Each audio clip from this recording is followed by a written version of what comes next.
Buenas tardes, congregación. Buenas tardes también a la gente que nos está viendo por Facebook. Gracias, pastores Frías y pastores Vázquez, por recibirnos. Gracias a los pastores también que nos vienen acompañando, Yeshua. Muchas gracias por eso que nos regalaron el jueves, esa palabra hermosa que nos entregaron. Los invitamos, créanme que aunque mucha gente dice, bueno, es que todavía no está listo el templo, créanme que ya lo tenemos más que listo. Ya se está ungiendo con una palabra viva y eficaz y nos apegamos a la Escritura fielmente. Entonces ustedes van a salir bien llenos de la presencia del Señor, créanmelo, se los digo como testimonio. Hermanos, les voy a pedir el día de hoy si podemos cerrar nuestros ojos. Si están cansados, les puedo decir que se pueden sentar con toda confianza. No soy de los que les dice que van a descansar cuando ya estén en la presencia del Señor, así que pueden tomar su lugar con toda confianza.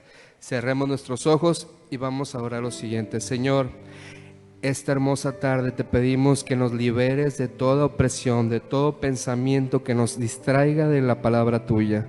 Enséñanos a ser libres bajo tu palabra y a tener discernimiento de espíritu. Te rogamos de corazón, Padre, que nos prepares nuestra mente y corazón para escuchar esa palabra y esa semilla que siempre sea sobre tierra fértil. Quita de nosotros toda distracción y prepáranos, Señor, para poder nosotros hablar de esto a otras personas, para poder fructificar al 100%, Señor. Te ruego de corazón, de la mano de nuestro Señor Jesucristo y el Espíritu Santo, nuestro Padre Dios. Amén. Hermanos, pueden tomar su lugar, los que no se quisieron sentar, con toda confianza. El día de hoy vamos a hablar del corazón de Jesús. Pero para poder entender lo que es el corazón de Jesús, primero vamos a leer un poquito del Antiguo Testamento. Vamos a leer uno de los adjetivos calificativos del Padre. Uno de ellos lo vamos a encontrar en el libro de Salmos, en el capítulo, más bien antes de leer esa parte les voy a leer algo de Isaías. ¿Por qué de Isaías? Porque el profeta Isaías, ustedes saben que Isaías estaba profetizando en el momento que estaba Israel en cautiverio. ¿Muchos saben eso? Bueno, los que no saben se los platico. En ese momento había una situación donde el pueblo de Israel, por ser duro, de dura cerviz, no entender lo que el Señor les pedía que hicieran para honrarlo a Él, fueron en cautiverio por medio de los que venían siendo los persas y los medos, pero previamente habían sido primero capturados por los caldeos. Bueno, Isaías dice algo muy especial, algo que dices tú, ¿cómo es posible que el profeta esté diciendo eso cuando estaba saliéndole todo mal a Israel? Israel está en cautiverio, a los hijos se los llevaron en cautiverio, a los adultos los mataron y pocos fueron los que quedaron con vida, que eran de escasos recursos en la ciudad de Israel. Pero sin embargo, en Isaías, el capítulo 43, del versículo 25, dice lo siguiente. Dice, yo soy el que borró tus rebeliones por amor. Lo quito, vamos a hacerlo, vamos a trabajar así. Uno está impuesto a siempre estarlo agarrando. Dice lo siguiente, yo soy el que borró tus rebeliones por amor de mí mismo y no me acordaré de tus pecados. Eso dice en Isaías 43, 25. El Padre le está diciendo al profeta que por amor a él mismo va a borrarle todos sus pecados y no se va a acordar de lo que pasó. En ese momento Israel ya estaba en la parte donde podemos decir librando la parte del cautiverio. Era cuando ya había el favor de alguna forma de algunos para que empezaran a ser consejeros en el mundo, o digamos en la tierra de los caldeos. Estamos hablando de que cuando Isaías está teniendo esa profecía, está teniendo también el reconocimiento de parte del Padre, donde él está diciendo que está borrando las rebeliones de Israel. ¿Por qué lo está haciendo? Bueno, porque si tú te vas al Salmo 86:5, David lo dice, porque tú, Señor, eres bueno y perdonador y grande en misericordia para con todos los que te invocan. Ahí estamos viendo a qué, otra vez, estamos viendo a David ahora hablando sobre el Señor. ¿Y qué está diciendo? Que es perdonador. Primero, en Isaías está hablando de que nos perdona y lo recalca otra vez David y nos dice en misericordia. ¿Qué es la misericordia, hermanos? La misericordia es algo de compasión hacia una persona, preocupación o digámoslo así, algo que tú crees que por necesidad natural tu corazón se conmueve y levantas a esa persona afligida, le das oportunidad a esa persona, o la curas, o le das de comer, o le provees algo. En este caso nosotros, por misericordia, Jesucristo, ¿qué nos proveó? ¿Nadie sabe qué nos proveó? La gracia, que es la vida eterna, por medio de su sacrificio en la cruz. ¿Por qué estoy empezando a hablar del Padre? Bueno, porque vamos a entender que para poder hablar del Hijo tenemos que hablar primero cómo era el Padre. Aunque era un padre que podían decir muchos, era castigador, se enojaba con Israel y a veces podía azotarlos, pero también había cosas buenas en él. ¿Por qué? Porque como todo padre, cuando ve que sus hijos son obedientes, los premia, los trae a un lugar de calma, de paz y de serenidad. Y como dice la Escritura, junto a ríos que... Así es. ¿Y qué va a haber? Fruto. Habrá plantas, árboles y nunca van a... Ay, hermanos, los tengo en la escuela. Los tengo en la escuela. Bueno, hermanos. Entonces, ahora, vámonos a 1 de Juan 5:7. Aquí viene la pregunta. ¿El Hijo puede ser como el Padre? Y nos contesta lo siguiente. Dice, porque tres son los que dan testimonio en el cielo: el Padre, el Verbo y el Espíritu Santo, y estos tres son uno. Ahora la pregunta es, ¿por qué dice el Verbo en vez de decir Cristo o Jesús? Bueno, si tú te vas y continúas en Juan 1, bueno, nos regresamos a Juan 1, versículo 14, vamos a encontrar que ahí es donde cita quién es el Verbo. ¿Podrías poner, hermano? Es Juan, no es 1 de Juan. Juan, capítulo 5, capítulo 1, versículo 14. Si quieren yo se los leo. Dice, y aquel Verbo fue hecho carne y habitó entre nosotros y vimos su gloria, gloria como la del unigénito del Padre, unigénito, Hijo único. Estamos hablando del Hijo del Padre. Y luego dice, lleno de gracia y de verdad. Ahí, ¿quién es entonces el Verbo? Jesucristo. Jesucristo es el que habitó entre nosotros como el Hijo primogénito de Dios. Entonces ya estamos entendiendo que el Verbo, el Espíritu y Padre son uno mismo, y el Verbo viene siendo Cristo, Jesucristo. Entonces, si nos vamos a continuar con la lectura, vamos a encontrar después en Juan capítulo 8 al 11, encontramos el primer ejemplo de misericordia de Jesucristo. De hecho, yo se los voy a citar, no necesitan ponerlo. ¿Se acuerdan mucho de esa parte que al final dice en Juan 8:11, cuando la prostituta iba a ser apedreada y que Jesús está escribiendo en el piso y está rayando y de repente voltea y ve que ya nadie está? ¿Qué es lo que le dice Jesucristo a la prostituta? Ella dijo, cuando le pregunta a él, ¿quiénes te están acusando? Entonces ella contesta eso. Ella dijo, ninguno, Señor. Entonces Jesús le dijo, ni yo te condeno. Vete y no peques más. ¿Ahí qué está haciendo? No te condeno, está diciendo. ¿Qué quiere decir? Yo no voy a hacer justicia en este momento. Yo te estoy perdonando lo que tú hiciste, pero ya no lo vuelvas a hacer. Te está diciendo en ese momento. Hay gente que me pregunta, bueno, ¿y por qué te está condicionando?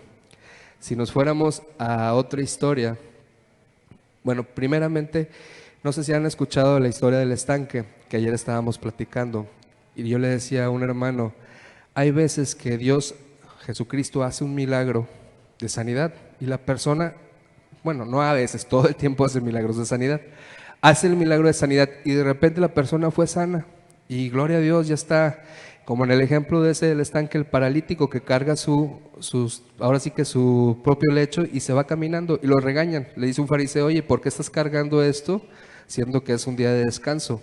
Y le dice, es que porque a mí la persona que me sanó me dijo que lo cargara. ¿Y cómo se llama esa persona? Dice, pues la verdad no sé, no me acuerdo. Entonces pasa algo bien interesante. Luego esa persona que estaba paralítica, que ya fue sana, en ese mismo día se encuentra Jesús en el templo. Y le pregunta, ¿cuál es tu nombre? Y le dice, soy el hijo de Dios. Le dice ella, él es Jesús. Y él dice, ok, pero no digas más, o no vayas y corras la voz diciéndole así. Pero él le dice principalmente, no vuelvas a pecar, si no podrá sobrevenir en ti un peor mal. ¿Qué peor mal le puede llegar a un paralítico que ya estuvo 30 años lisiado? Algo peor todavía. Y Jesús lo está diciendo. La persona que está salvando en ese momento o sanando a la persona, lo pone de pie y luego le dice, no vuelvas a pecar, porque si llegaras a pecar, puede caer una peor maldición sobre ti. Entonces, eso viene el libro de Mateo, que lo anda buscando, es la famosa fuente, donde lo que hablan es de que el ángel que si no que tocaba el agua había una onda, el primero que entraba, pues era sano, ¿no? Es de esa historia. Entonces, ese es un ejemplo que estoy dando, porque luego nos vamos a encontrar más adelante, que dice, por decir, digámoslo así, el paralítico del techo, en Marcos 2, del versículo 3 al 5, si puedes poner Marcos 2. ¿Qué está pasando en ese momento? Jesucristo está comiendo con sus amistades, con las personas que le invitaron a comer, vamos a decir, y está enseñándoles a ellos. En eso, una multitud corre la voz y todos van a amontonarse para poder alcanzar a escuchar lo que está diciendo el maestro. Entonces, los amigos del paralítico, este es otro paralítico, aclaro, 4 amigos llegan y como no pueden entrar con la persona paralítica, agujeran el techo. En aquel entonces el techo era de palma, era fácil de romper la losa y de lodo. Entonces, ¿qué sucede en ese momento? Los escribas están atentos a través de una ventana viendo lo que está sucediendo. Dios, Jesucristo en ese momento, Él sabe lo que están pensando en ese momento los fariseos. ¿Y qué es lo primero que hace Jesucristo? ¿Se acuerdan? ¿Lo sana o lo perdona? ¿Qué le dice? Tus pecados son perdonados. ¿Y qué le dice? Es más fácil decirle yo, levántate y anda, que es más fácil, pregunta a los fariseos, sabiendo que solamente el Hijo de Dios podía perdonar, o solo Dios podía perdonar los pecados. Entonces, en ese momento está confrontando a los fariseos, pero a la vez está mostrando misericordia de su corazón, perdonando a un paralítico, perdonándole todos sus pecados, y luego después, por añadidura, viene la sanidad. ¿Por qué por añadidura? Porque tú te vas a encontrar varios textos en la Biblia donde vas a encontrar que entre más buscas del reino de Dios, todas las demás cosas van a venir por añadidura. Vamos a encontrar más adelante en un capítulo de las cartas paulinas, donde habla de la raíz de amargura que te puede estorbar para crecer espiritualmente. Pero bueno, no me adelanto, porque luego los traigo de un lado a otro y se me van a confundir. Entonces, nos vamos a otro ejemplo de compasión, del cual muchos hemos oído, que es en Lucas 23:34. Estamos en la parte más importante, en el monte de la calavera, en el Gólgota. Está Jesús al centro entre las 3 cruces, está ya por dar su último aliento. ¿Y qué es lo que dicen en ese momento Jesús? Estando pagando la culpa de otras personas, que somos tú y yo. Está en ese momento sangrando y con esa sangre está lavando tus pecados y los míos. Y aparte de eso está consumiéndose que la profecía de la cual hablaba Zacarías y de las profetas que hablaban en el Antiguo Testamento. En ese mismo momento, ¿qué dice él? Jesús le dice a su Padre otra vez, perdónalos porque no saben lo que hacen, y repartiendo entre sí sus vestiduras echaron suertes. Te puedo decir que no hay una entrega más íntima, o más bien dicho, más pasional, de que den la vida por ti. Yo creo, te aseguro, que a lo mejor confrontaría a mucha gente decirle, ¿tu pareja tal vez daría la vida por ti? ¿Tú crees que en algún momento si dijeran, sabes qué, pues solamente va a vivir uno de los dos, quién escoges? ¿Tú o ella? ¿O él o tú? ¿Tú crees tener esa certeza de decir yo? Digo, sí habrá, sí debe de haber. Hay gente que tiene esa entereza y ese carácter de decir, pues ahí están los mártires, ahí está Esteban. Es un ejemplo claro de que por amor a Cristo dio su vida. Entonces, de esa misma manera, nos encontramos que Jesús ha hecho algo que nadie de nosotros podría hacer. Porque imagínate que está sacrificando su vida sin haberte conocido. Está muriendo por tus pecados sin todavía haber nacido. Qué mejor entrega de pasión y de amor por alguien hacia ti que aún no te conoce. Es como cuando, por decir un ejemplo, imagínense ustedes en este momento que están en un hospital, van a ser su hijo y les dicen a ustedes: necesitamos que ustedes donen la sangre, pero usted tiene un problema, es hemofílico, no puede donar sangre porque nunca deja de parar la sangre. Usted se va a desangrar si dona su sangre, pero le están diciendo: su sangre es compatible con la de su niño y usted es el único que puede en este momento proveer ese tipo de sangre. Ahí sería un ejemplo claro de que aún no conoces a tu hijo y estás dando tu vida por el niño sin saber si vas a morir o no. Bueno, ese es un ejemplo que te estoy haciendo terrenal. Ahora imagínate el Hijo de Dios, el unigénito, el niño, ahora sí que el niño que luego fue joven, luego adulto y jamás falló, jamás manchó, jamás cometió un pecado. Si tú te miras todo el Antiguo Testamento, los siervos de Dios en algo se equivocaban. Pero si tú buscas todo el Evangelio del Nuevo Testamento, busca una tilde, una coma, una falla de Cristo y no la vas a encontrar. No hay omisión, simplemente no falló. ¿Por qué no falló? Porque estaba profetizado que Él iba a ser un cordero sin mancha alguna, que iba a ser ese sacrificio como lo hacían antes en la Biblia, en el Antiguo Testamento, que sacrificaban que corderos. Los querían perfectos.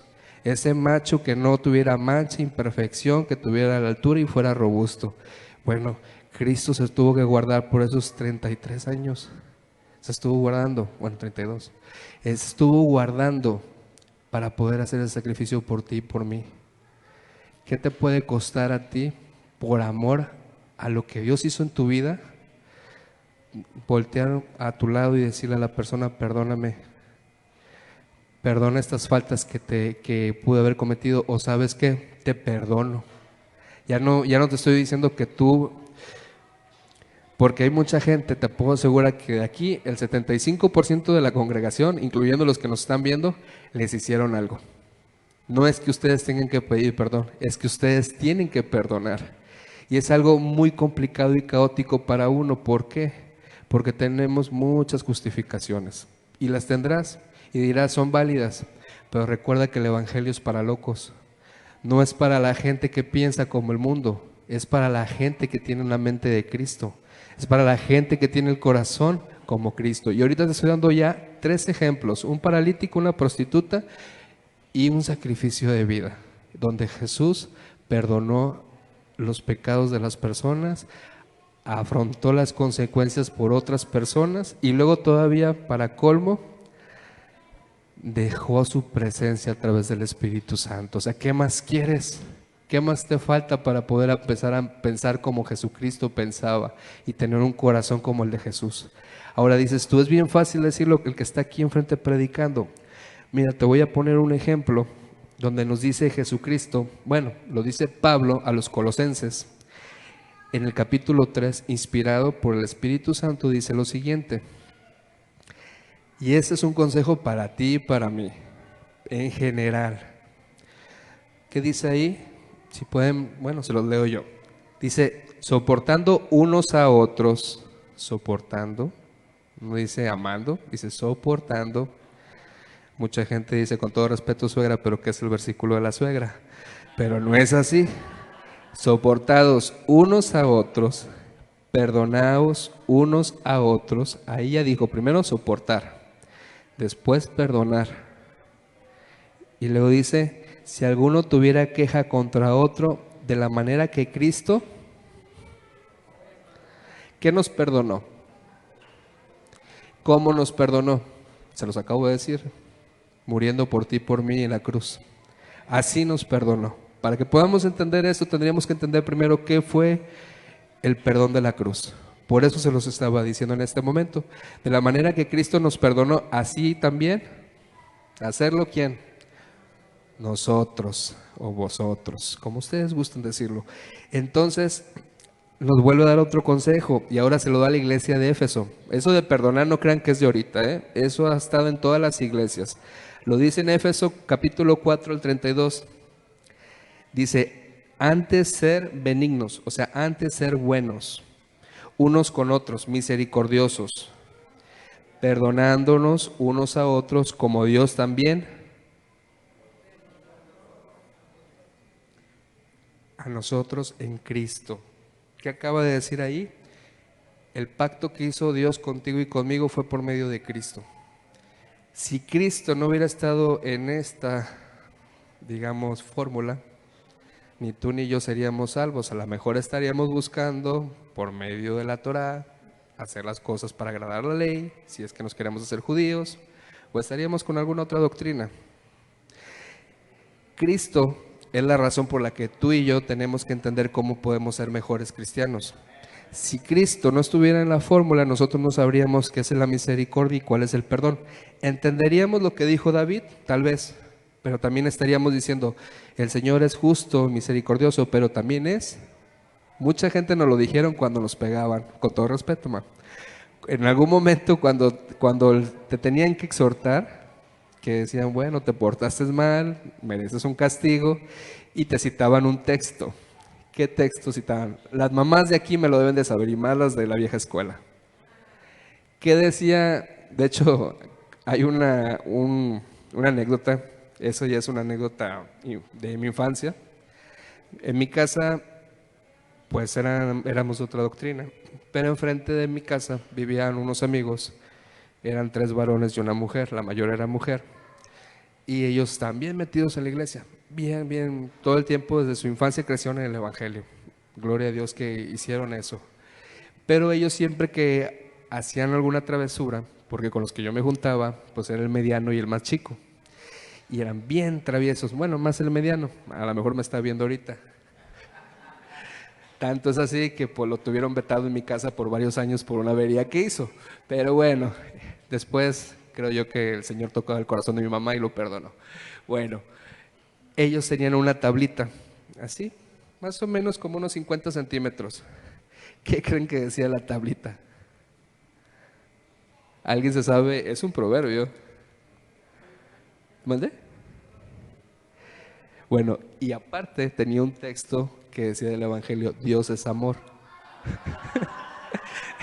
Entonces, nosotros cuando todavía no éramos personas que estábamos jamás me imaginé, vamos a decirlo así, 22 años después o 24 años después, estar hablando del amor de Dios y que Dios es amor.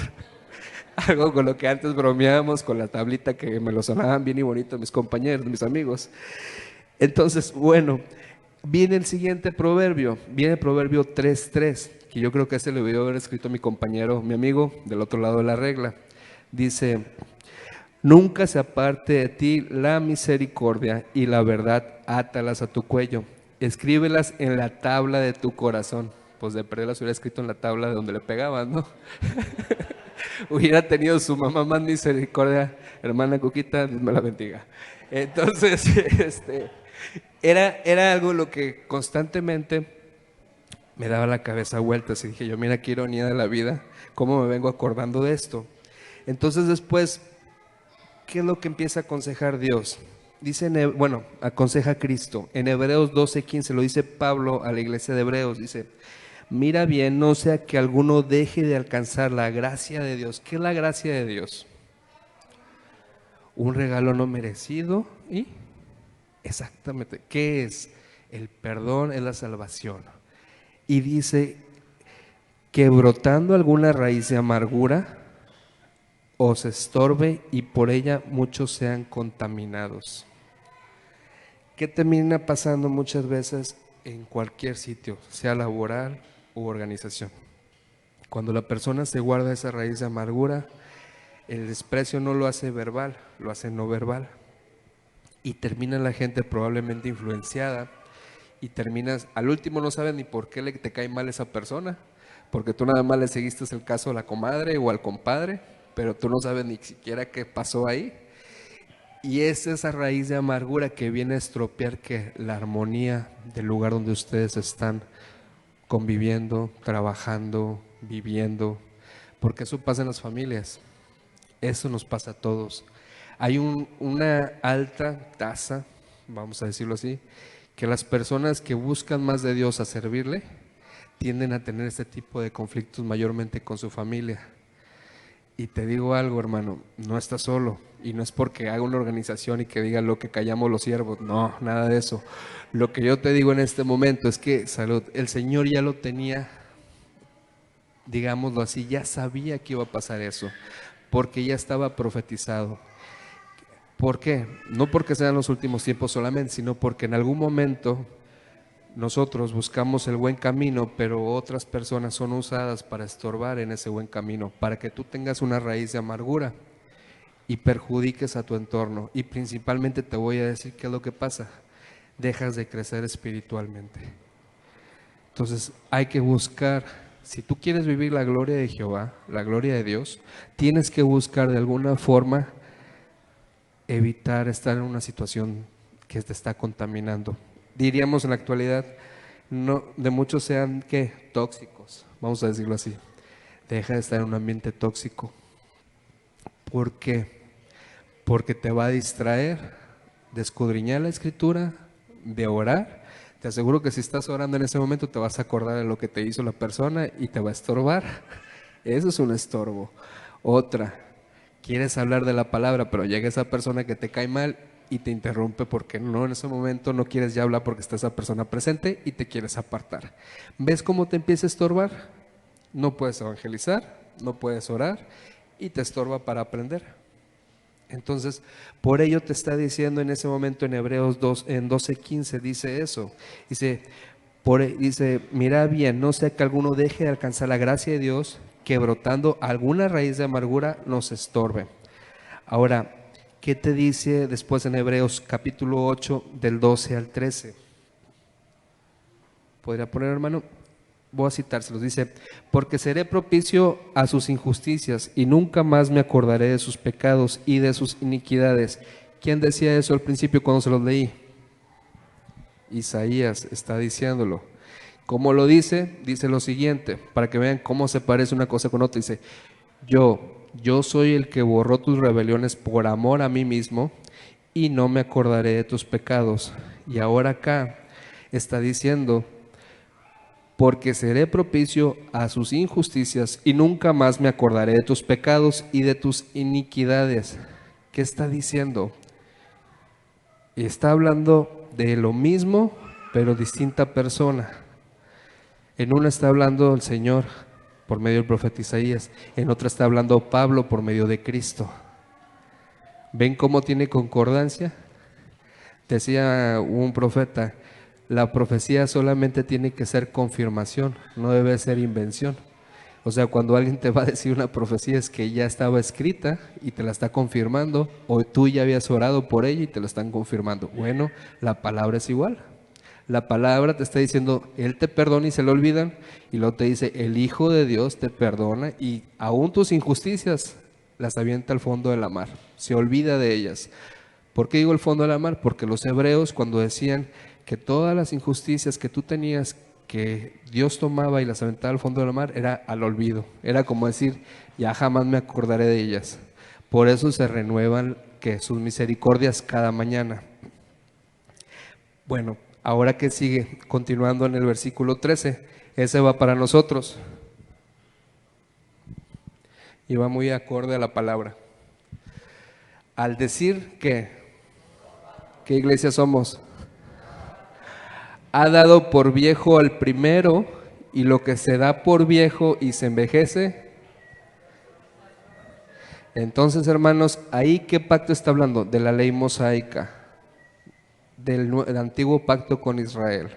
Está diciendo en este momento, dado por viejo al primero, y lo que se da por viejo desaparece.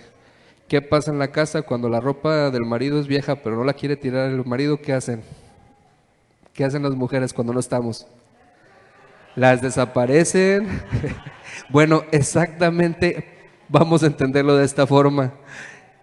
Va por desaparecer.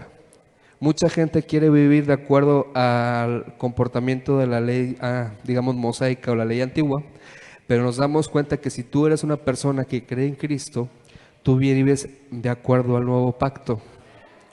Respetas a Dios, su solemnidad, lo honras, pero no dejas de seguir el nuevo pacto. Dejas de pensar como piensan los judíos. Vamos a decirte un ejemplo. Un judío cree que por necesidad a trabajar y a agradarle a Dios hay que hacer obras para ganarse ¿qué? El favor de Él. Y Dios te está diciendo a ti, no, por medio de mi Hijo estás obteniendo la gracia. La gracia es por fe, para que ninguno de ustedes ni yo nos vanagloriemos por nuestras propias obras de decir que somos salvos. Entonces, en conclusión, nos está diciendo, la salvación ya la tienes por creer en mi Hijo, pero yo te voy a poner por buenas obras a servir en ahora sí que a servir de alguna forma, vamos a decírtelo así, en su reino que tú estás preparando para que las piedras preciosas que tú estás consiguiendo a través de evangelizar gente o hablarle de Cristo, vamos a ir a hablarle de Cristo, porque eso es evangelizar, las estás preparando para cuando tú vayas a subir a esa corona de salvación, la estás adornando con piedras preciosas de cada alma que tú has traído a los pies de Cristo. Ojo, tú no te las ganaste, tú los has traído, quien se los ganó fue el Espíritu Santo. A ti y a mí nos toca orar para que el Espíritu Santo las gane esas almas, y luego nos toca aparte, ya ganadas, empezar a recoger la cosecha. ¿Por qué creen que la Escritura dice que mucha es la mies, y pocos? Porque el Espíritu Santo ya hizo esa labor. Ahora a ti y a mí nada más nos toca agarrarlos de la mano y conducirlos a sus pies. Es todo lo que nos toca. Hermanos, ya para acabar, en Lucas 24, del 46 al 47, ya para que no descansen en el Espíritu, se pongan despiertos, se activen, vamos a leer lo siguiente. Dice, y les dijo, y esto va para nosotros como cristianos y lo acabo de mencionar, así está escrito, y así fue necesario que el Cristo padeciese, resucitase de los muertos al tercer día, y que se predicase a su nombre el arrepentimiento y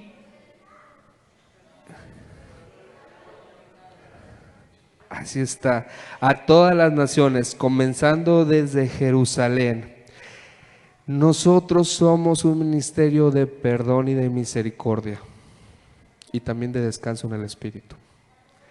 Todos podemos tener esa libertad de ser libres. Ahorita me traía a la mente, ¿qué pasa cuando uno está cargando a su hijo, o cargando un costal, o está cargando algo de peso? Y vamos a decirlo así, te lo pongo como ejemplo. Ahorita en la adoración, cuando tú estabas en plena adoración, estás cargando algo, puedes aplaudir, puedes brincar. Bueno, así es la raíz de amargura en el corazón. No te deja hacer nada. ¿Qué te deja hacer mientras estás cargando algo? Cantar, alabar. ¿Y cómo evangelizas a la gente? Por el oído. ¿Cómo la gente suelta sus cargas? Por el oído. ¿Cómo es libre? Porque el verbo, que es Cristo, tú lo estás predicando. Y al momento la persona suelta sus cargas, sus culpas, sus complejos, su situación de decepción. Y entonces ahora sí, la persona es libre, y ahora como libre ya puede danzar, saltar, usar pandero, brincar y hacer lo que quiera.